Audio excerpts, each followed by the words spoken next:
तो बहुत सारे लोग प्लान कर रहे हैं आज मुंबई से पुणे दोपहर को जाने के लिए, तो ट्रैफिक थोड़ा हैवी होगा वहाँ पर आज, क्योंकि वो ज़्यादा डिस्टेंस है नहीं मुंबई पुणे, उस एक्सप्रेस वे की वजह से हाईवे के बगल में ही एग्जैक्टली तो इसके लिए बहुत लोग प्लान कर रहे हैं। हमारे ऑफिस से भी 2-3 लोग जा रहे हैं वैसे, तो क्योंकि जो नहीं जा पाए स्पेशली अहमदाबाद, उनका तो मन होगा ये वाला मैच देखने का। खैर एनीवे, आज एक्सपायरी है और आज के क्यूज लेकर आते हैं आपके लिए। आज थोड़ा मार्केट में मतलब एक नर्वसनेस का माहौल है, सुबह सुबह देख के लग रहा है कि थोड़ी सी नर्वसनेस आ रही है मार्केट में, क्रीप इन हो रही है वो नर्वसनेस। ये देखिए अब गिफ्ट निफ्टी 111 पॉइंट नीचे 19,572, और ये तब जब कल हम ऑलरेडी 125 पॉइंट गिर चुके हैं निफ्टी पर। और आज मार्केट की नर्वसनेस का मेन कारण है, हम जब ग्लोबल क्यूज डिस्कस करेंगे उस पर आएंगे, आज फेड चेयरमैन का एक भाषण है जो कि एक काफ़ी इंपॉर्टेंट माना जा रहा है पॉलिसी के हिसाब से। और ब्रेंट क्रूड लगातार 91 के ऊपर है, लेकिन जो सबसे बड़ा सरदर्द बना हुआ है वो बॉन्ड यील्ड का। एक बार चार्ट दिखा दीजिए, अगर वो बॉन्ड यील्ड का चार्ट दिखा दें तो वो अल्टीमेटली ये है मार्केट के लिए इस समय की सबसे बड़ी सरदर्द। 5 के पास पहुंच गए हम। ये देखिए ये चार्ट है, ये ऑलमोस्ट एक थोड़ा सा नीचे आया था एक बड़ी मूव के बाद, तब लग रहा था कि ब्रीदर मिल गया मार्केट। अभी वो 4.9 तक गया था, उसके बाद कूल ऑफ हुआ था। उसको कूल ऑफ हुआ था तो ऐसा लग रहा था कि ब्रीदर मिल गया मार्केट को, लेकिन इसके बाद जिस तरीके से ये उछला है, क्यों उछला है नीरज जी से पूछेंगे, लेकिन मार्केट को इसी से डर लग रहा है। और अभी 5 के करीब, और ये पहली बार होगा 5 पे पहुंचेंगे। अगर हम 2007 के बाद अगर ये हुआ तो पहली बार हम 5 के पार पहुंचेंगे, और ये मार्केट में एक इस समय डर का फैक्टर है। लेकिन डोमेस्टिकली भी आज इंपॉर्टेंट क्यूज हैं आशीष, और आज सबसे इंपॉर्टेंट है एफएमसीजी। आज बहुत बड़ी कंजम्पशन कंपनियों के नंबर्स हैं। ITC, Hindustan Unilever, Nestle, basically तीनों की तीनों इंडेक्स कंपनियां, हेवल्स जो आगे जाके इंडेक्स का हिस्सा बनेगी, और UBL. 5 index heavy, 5 FMCG heavy कंपनियों के नंबर्स हैं। तो आज सब कुछ है मार्केट के लिए, ग्लोबल प्लस डोमेस्टिक। देखते हैं मार्केट किस पर लैच ऑन करता है। अभी मार्केट ग्लोबल पे लैच ऑन कर रहा है, और बाकी वो इजराइल का तो हमने फैक्टर तक डिस्कस ही नहीं किया, वो भी एक बड़ा फैक्टर है। ये सब आएगा, डिस्कशन में आएगा, क्योंकि इंपॉर्टेंट है हमारे भारतीय बाजारों के लिए। खैर, एक इंपॉर्टेंट सेशन के लिए ब्रेस अप कर लीजिए, उसकी इंपॉर्टेंस आप समझ ही गए। नंबर ऑफ हेडलाइंस से कितने रिजल्ट्स पे, कल सारे बाजार के बाद ही नंबर्स आए निफ्टी वाले, वायदा के कई सारे इंपॉर्टेंट। आज लंबी झड़ी लगी हुई नंबर्स की, तो रिजल्ट्स के लिए आज से स्क्रीन दिन भर एक्शन में रहने वाली है, और बहुत सारे 8 निफ्टी के टोटल रिजल्ट रिएक्शंस और रिजल्ट्स आने वाली, ये कहानी है। और बाकी वो जेरोमी पॉवेल साहब की स्पीच वगैरह, लेकिन वो सब खैर शाम का डेवलपमेंट। अब आइए पहले तो गिफ्ट निफ्टी जो 100 पॉइंट से ज्यादा के दबाव के साथ खुलने के सुबह से इंडिकेशन दे रहा है। कल दिन के लो पॉइंट पे बंद हुए थे, और आज वहां से और कमजोरी क्रीप इन होनी है। और समीकरण बिगर हमारे नहीं, ग्लोब का यही हालत है। एशिया रखिए स्क्रीन पे, दिखाइए इस समय हमारे एशियन पीयर्स कैसा कामकाज कर रहे हैं, उसके बाद प्लीज दिखाइएगा यूएस के मार्केट्स। मूड बिगाड़ने का काम वहीं से हुआ है। यूएस में कल अच्छा खासा पेन आया, 1 से लेकर 1.5-2% वो तीनों डाउ, एसएनपी, नैस्डैक कमजोरी के साथ ट्रेड करते हुए नजर आए। एशिया ने डाइजेस्ट किया था हल्की कमजोरी, उसके सामने तगड़ा प्रेशर था, वहां के बाजार खुद भी दिन के लोज पे जाके बंद हुए। और आज सुबह के फ्यूचर्स की करंट हालात जो है वो आपको आपकी स्क्रीन पे नजर आएंगे। पस्ती थे, ये देखिए कुछ हाल वीकनेस धीरे धीरे क्रीप इन भी हो रही है। खैर पस्त कह लीजिए इस समय वो फ्यूचर्स, तो कोई रिकवरी का मूड नहीं है कल की उस पिटाई के बाद। तो दूसरी प्लेट तब और अब की भी रख दीजिएगा स्क्रीन से इसके पीछे। ये तो वो इक्विटीज कहां छोड़ा था हमने, फ्यूचर्स आज सुबह के रुझान दिखा रहे हैं आपको। और जो वो बॉन्ड यील्ड्स बढ़ रही है, डॉलर इंडेक्स बढ़ रहा है, ये सब मूड बिगाड़ रहा है। प्लस वो इजराइल के कॉन्फ्लिक्ट पर नजर, जहां पे कल वो प्रेसिडेंट साहब गए थे यूएस के, जो बाइडेन। क्या हुआ उस दौरे का, हालात क्यों मूड बिगड़ रहा है, क्या चल रहा है, सब पे नीरज जी से बातचीत करने के लिए ready. Neeraj ji good morning. क्या ये कुछ ढंग की खबर ना नहीं रहा, ये क्या हो रहा है, सब इस तरह की पिटाई क्यों चल रहा है? माहौल ही सब बना दिया यार, मतलब मिडिल ईस्ट से लेकर के अमेरिका तक वैसे ही माहौल बना हुआ है। पहले अमेरिका करते हैं, पहले अमेरिका, मिडिल ईस्ट की कहानी समझो आप क्या। कल अमेरिका में देखिए शुरुआत से ही मार्केट गिरा और एकदम डे लोज पे जाके बंद हुआ। और सबसे ज़्यादा पिटाई टेक शेयर्स की हुई, छोटे वाले तो खैर बहुत गिरी है। देखिए वहाँ पे 2 फैक्टर काम कर रहे हैं। एक तो ये जो रिजल्ट सीजन वहाँ चल रहा है वो बहुत ख़राब गया, कल का दिन ख़राब था। मतलब ओवरऑल कल का दिन में जो technology shares, ASML, Nvidia, Microsoft, Intel, सब की धुलाई हुई है। ख़राब नतीजे और ख़राब आउटलुक सब ने दिया है, तो उसकी वजह से पिटाई शुरू हुई। फिर वो पिटाई और बड़ी, मॉर्गन स्टैनली के नतीजे ख़राब, टेस्ला के नतीजे ख़राब। टेस्ला का मार्जिन आधा रह गया, आधे से भी कम हो गया है। तो ये सारे फैक्टर्स थे जो मार्केट में लोकली ड्राइव कर रहे थे कि स्टॉक नीचे आ रहे थे, खूब तेज़ी से नीचे आए। दूसरा तड़का उसमें लगा बॉन्ड यील्ड का, जो अनुज भी कह रहे थे। बॉन्ड यील्ड में देखिए 2 रीजन समझ लीजिए आप, बहुत ज़बरदस्त वहाँ पे लिक्विडिटी है और उसकी वजह से अब ये एक भरोसा बनता जा रहा है कि महंगाई नीचे नहीं आ रही, तो वो हाइक करनी पड़ेगी, ये व्यू बन रहा है। अब इसके पीछे एक टेक्निकल रीजन, ये तो रोज हम बताते हैं, इसमें नई बात क्या है। नई बात टेक्निकली हम आपको बता दें कि इसमें बॉन्ड की बहुत ज़्यादा सेलिंग हो रही है चाइना की तरफ से, और यूएस गवर्नमेंट बेच रही बॉन्ड, उसको पैसे चाहिए। जब आप बॉन्ड बेचने जाते हैं तो कोई बायर ही नहीं है वहाँ पे, तो अपने आप आपको हायर करके बेचने पड़ेंगे, इसलिए यील्ड और गिर रही है, तो यील्ड बढ़ती जा रही है यहाँ पे। तो ये जो एक इसको ना बहुत बुरी स्थिति में फंस गई यूएस गवर्नमेंट, प्लस इसमें जो खाड़ी देश में हो रहा है, ये तमाम जगहों से हो रही, तो लोग डेट की तरफ ज़्यादा जाने की कोशिश कर रहे हैं। डिबेट छिड़ा हुआ डेट वर्सेस इक्विटी। हाँ, तो ये सारे रीजंस हैं जिसकी वजह से बॉन्ड यील्ड अपना बढ़ती जा रही। अब देखिए 5% बॉन्ड यील्ड पहुंच रही है। होम लोन कल की हाईलाइट थी, बड़ी हेडलाइन मोटी छपी थी, 8% बेंचमार्क रेट 30 साल का मॉर्गेज और नेगोशिएटेड प्राइस 8.5 तक। 8.5% का होम लोन लेके यूएस में कौन मकान खरीदेगा? ये तो इंडिया का रेट है 8.5%। तो अगर इस तरह के रेट वहाँ पे बढ़ रहे हैं तो फिर मार्केट का चलना बहुत मुश्किल है। कल मेरी बात भी हुई, यूएस को ने फ़ोन भी लगाया एक दोस्त को अपने, जो हमारे अड्डा में आते थे। उन्होंने कहा भाई बहुत लिक्विडिटी यहाँ पे अभी थम नहीं रहा है कुछ भी, और महंगाई नीचे आने का सवाल नहीं लगता मेरे को। तो ये एक तस्वीर बनी। तो मुझे लगता है ये सारे फैक्टर्स मिल के, और इमीडिएट ट्रिगर तक रिजल्ट भी बहुत ख़राब है, जिनके दम पे मार्केट चल रहा था IT, वही सब खराब रिजल्ट दे रहे हैं। तो उसकी वजह से मार्केट में कल अच्छा खासा सेल ऑफ हुआ, मतलब तगड़ा सेल ऑफ था कल मार्केट में, आप ये कह सकते हैं अक्रॉस द बोर्ड हर तरह की कंपनीज में। ये है यूएस के बिगड़ते हाल और इजराइल। हाँ, ये दूसरा सबसे बड़ा कारण है। सब कह रहे हैं एस्केलेशन है। क्रूड करेक्ट अभी। हाँ, क्रूड क्यों नहीं बढ़ा ये बताता हूँ। देखिए एस्केलेट हुआ कल, क्या वो बाइडन जी गए वहाँ पे, और उससे पहले अपने मतलब अस्पताल में हमला हो गया था। तो खाड़ी के जो आसपास के देश थे जिनकी शेड्यूल मीटिंग थी जॉर्डन के किंग के साथ, नहीं हो पाई। उसने मना कर दिया, मिलेंगे नहीं, क्योंकि पब्लिक सेंटिमेंट बहुत ख़राब है। इजिप्ट से भी बात करने की कोशिश की, इजिप्ट से भी बात नहीं हो पाई। तो वो केवल इजराइल के प्राइम मिनिस्टर से मिलके चले आए। लेकिन उन्होंने एक गड़बड़ ये की, गड़बड़ मतलब मेरे हम लोग ऐसे एनालाइज में कर बोल रहे हैं, उन्होंने क्लीन चिट दे दी कि वो जो अस्पताल में हमला हुआ उसमें पार्टी ने किया है, इजराइल का कोई हाथ नहीं, वो कोई और करा। अब कोई और मतलब कौन हो सकता है? हमास हो सकता है, या जो एक अल जिहाद का नाम आ रहा था, इस्लामिक जिहाद, वो उसने किया होगा। तो आपने सीधे सीधे ये तय कर दिया कि मैं इजराइल के साथ खड़ा हूँ, ये निर्दोष है, दूसरे किसी ने डाला होगा, जबकि जांच नहीं हुई अभी तक। इससे माहौल और ख़राब हुआ वहाँ पे। फिर उसके बाद वो वापस चले गए, और वहाँ जाके उन्होंने रात में, मतलब भारतीय समय अनुसार रात में 8 बजे तक वो ट्वीट कर रहे थे कि हम अपनी अंतिम सांस तक इजराइल के साथ खड़े हैं, कोई उसको छू भी नहीं सकता। आप सीधे सीधे वॉर का अनाउंसमेंट कर रहे हैं। तो उससे फिर क्या और तनाव बन गया, चारों तरफ बन गया। ईरान ने कॉल दे दी कि सब लोग बहिष्कार करो इजराइल के खिलाफ, कोई इसके साथ बिजनेस नहीं करेगा, ऑयल बंद करो इसका। इस तरीके का माहौल वहाँ बन गया है। अब आज वहाँ ऋषि सुनक जाने वाले हैं इजराइल में, वो भी सॉलिडारिटी दिखाएंगे। जो ब्लिंकन जी गए तो वो खुद ही यहूदी हैं, उन्होंने कहा था ना कि मैं वो फॉरेन मिनिस्टर से पहले जीव हूँ।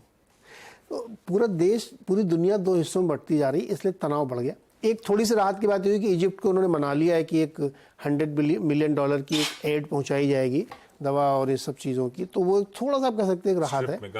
हाँ, गाजा में पहुंचाए। इजिप्ट तैयार नहीं हो रहा था, वो पैसेज नहीं दे रहा था रफा वाला। अब उसने मान लिया कि चलो दवा ववा दे सकते हैं।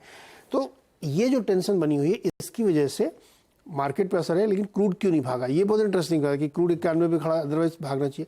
क्रूड इसलिए नहीं भागा क्योंकि अमेरिका भी बहुत स्ट्रेटेजिकली समझ गया क्रूड भागेगा, तो उसने वेनेजुएला के ऊपर जो बहुत रिस्ट्रिक्शंस लगाए थे उनको ईज कर दिया थोड़ा। तो सप्लाई बढ़ गई, थोड़ी बढ़ेगी तो क्रूड नाम। लेकिन ये क्रूड यहाँ पर टिकेगा नहीं, अगर एस्केलेशन होता है तो ये फिर कहीं भी जा सकता है क्रूड। गजब जल में अमेरिका के। ठीक है भाई, ये है भाई समीकरण बिगड़ते हुए।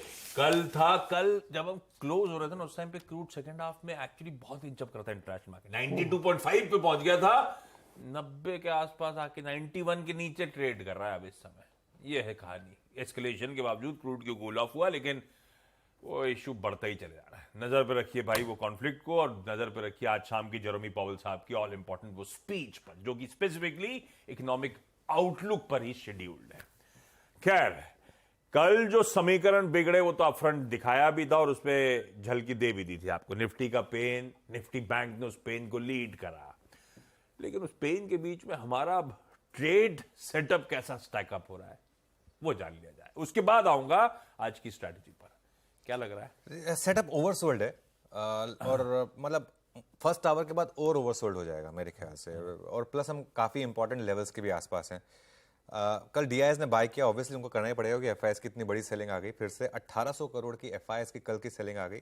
ये बड़ा आंकड़ा है एफआईएस का, कल का जो सेल नंबर है 1831 करोड़ का, उसके सामने एफआईएस ने बाय किया 1470 करोड़। वो बार आएंगे आपकी स्क्रीन पर।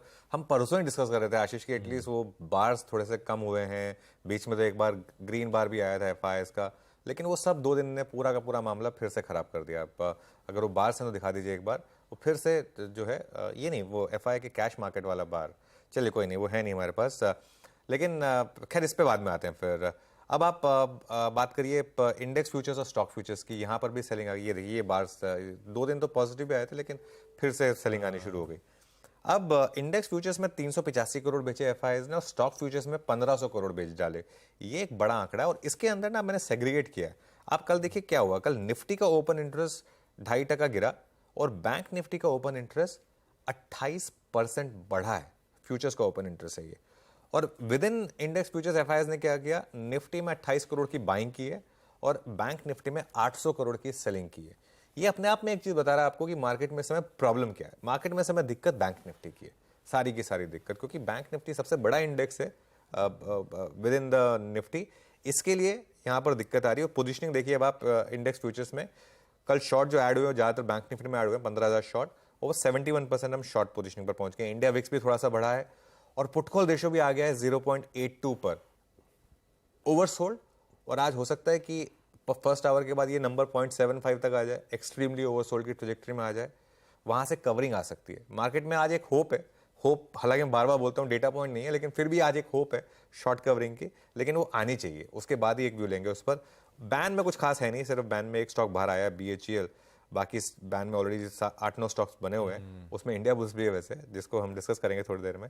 लेकिन सेटअप को मैं ओवरसोल्ड ले रहा हूँ, तो इस वजह से शायद कवरिंग आ जाए, लेकिन थोड़ा शायद ही है वो, अभी इससे ज़्यादा मतलब होप ही है और कुछ नहीं है यहाँ पर।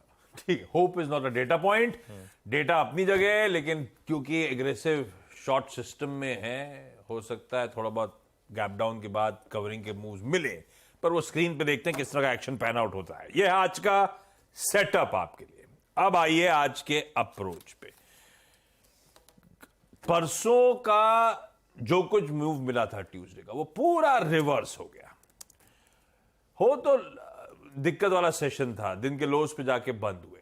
अब आपने अपफ्रंट मेंशन करा कि वो थीसिस हमारी इंटैक्ट है जब तक कुछ क्रिटिकल लेवल्स ब्रीच नहीं हो रहे, पर वो अलग कहानी है पोजिशनल वालों की, और इंटरडे की कहानी अलग। मेरा अप्रोच क्या होगा निफ्टी इस गैप डाउन के बाद, क्या वॉच आउट करूं, कौन से लेवल्स की सैंक्टिटी मेंटेन होना जरूरी है, और ट्रेड क्या बनेगा। बिल्कुल। अच्छा आशीष, उससे पहले मैंने क्योंकि बात की ना होप की, कि hope is not data point, जब भी होप की बात आती है ना, मुझे वो the greatest movie ever made Shawshank redemption याद आ जाती है। उसमें होप को लेकर 2 कॉन्फ्लिक्टिंग डायलॉग्स थे, जो ऑब्वियसली फिल्म के 2 मेन हीरो हैं उसमें। तो उसमें वो जो रेड है, जो मॉर्गन फ्रीमैन ने जिनका रोल प्ले किया था, उन्होंने कहा था कि hope is a dangerous thing, hope can drive a man insane. और उसके सामने जो एंडी डुफ्रेन जो मेन कैरेक्टर थे, उन्होंने बोला था hope is a good thing, maybe the best of things, and no good thing never dies. तो मतलब आप होप डिपेंड करता है आप किस तरीके से ले रहे हैं। आज हम होपफुल हैं, अब देखते हैं मार्केट किसकी तरफ ज्यादा झुकाव लेता है। पहला सपोर्ट है निफ्टी का 19,565 पर, 10 अक्टूबर का लो, और 19,480 उसके बाद वो 9 अक्टूबर का लो है, उसको चेंज कर देंगे हम। 565 10 अक्टूबर का, जो कि वॉर के अगले दिन का लो था, और 19,480 जो वॉर के तुरंत बाद के सोमवार का लो था। तो आपको देखना है यहाँ पर अब स्टेबिलिटी आ रही है कि नहीं 19,565 के आसपास, और हम गैप डाउन जिस हिसाब से हो रहा है लग रहा है हम वहीं खुलेंगे 19,565। तो 19,565 के ऊपर अगर आप स्टेबल हो गए और लगने लगा कि मार्केट ज़्यादा नहीं गिर रहा है, तो फिर एक लॉन्ग ट्रेड बनती है 19,480 के स्टॉप के साथ। अच्छा 19,480 अब एक बहुत स्ट्रिक्ट स्टॉप लॉस है, 19,480 गया मार्केट में तो बड़ी दिक्कत आएगी। लेकिन मार्केट में ना इतनी बड़ी गिरावट और गैप डाउन के बाद शॉर्ट ट्रेड नहीं है। शॉर्ट ट्रेड मार्केट में होगा अगर रिकवरी फेल होने लगे। और एक चीज़ का ध्यान रखिए, नॉर्मली ऐसी मार्केट में 2-3 डिप्स आती हैं, जरूरी नहीं कि एक डिप में बाइंग आ गई तो काम बन गया, दूसरी डिप भी आती है। तो अगर रिकवरी आई और वो फेल होने लगी तब एक शॉर्ट ट्रेड बनेगी, और in that case short trade में स्टॉप लॉस बनेगा फर्स्ट आवर का हाई। लेकिन अगर market first hour high cross करने लगे और आपको दिखाने लगे कि थोड़ी स्टेबिलिटी दिखा रहा है, 19,565 नहीं टूट रहा है, तो फिर एक लॉन्ग ट्रेड बनेगा। लेकिन जबरदस्ती नहीं है, कंपल्सिव ट्रेड नहीं है, थोड़ा मार्केट से दूर रहते हैं अभी इंडेक्स से कुछ टाइम के लिए, जब तक हमको स्टेबिलिटी नहीं मिल जाती है। एक बार स्टेबिलिटी मिलेगी उसके बाद एक लॉन्ग ट्रेड बनेगा। समहाउ शॉर्ट ट्रेड लेने का मेरा मन करता नहीं है, मैं क्योंकि टफ लग रहा है मार्केट, इसमें शॉर्ट करने में, शॉर्ट में पैसा बनाना मुश्किल होता है, स्पेशली रिटेल के लिए। प्रोफेशनल्स बना सकते हैं, रिटेल के लिए टफ होता है, इसके लिए हम शॉर्ट थोड़ा अवॉइड ही करते हैं। लेकिन देखते हैं आज किस तरीके का पैटर्न बन रहा है, उसके बाद ही एक फ्रेश व्यू लेंगे। ओके, ये है कहानी निफ्टी की। और निफ्टी बैंक वो पॉकेट थी जिसने दबाव बनाया था कल, 1% से ज्यादा कमजोर था, वहीं से जो उसकी वीकनेस ने मूड बिगाड़ा। खैर, निफ्टी बैंक सबसे वेट वाली पॉकेट और दूसरा रिलायंस इंडस्ट्रीज, ये सब मिलके कल के दबाव पे हावी होते हुए नजर आए। निफ्टी बैंक के सारे कॉन्स्टिट्यूएंट्स इन रेड थे। अब इसके बीच में करा क्या जाए? निफ्टी बैंक जो वीकनेस लीड कर रहा है, एचडीएफसी बैंक संभल के, वो नंबर्स ठीक थे, पता नहीं अब स्ट्रीट और भी पता नहीं क्या डरे जा रहा है। खैर, जब तक फूफा लौटेंगे तब तक एचडीएफसी बैंक के बारे नारे होने नहीं है। अब क्या करूं निफ्टी बैंक में? छोड़ दीजिए निफ्टी बैंक को, कोई जरूरी नहीं, डॉक्टर ने नहीं बोला कि आपको ट्रेड लेना है, हम लगातार कह रहे हैं। या तो आप शॉर्ट कर सकते हैं निफ्टी बैंक में पोजिशनली।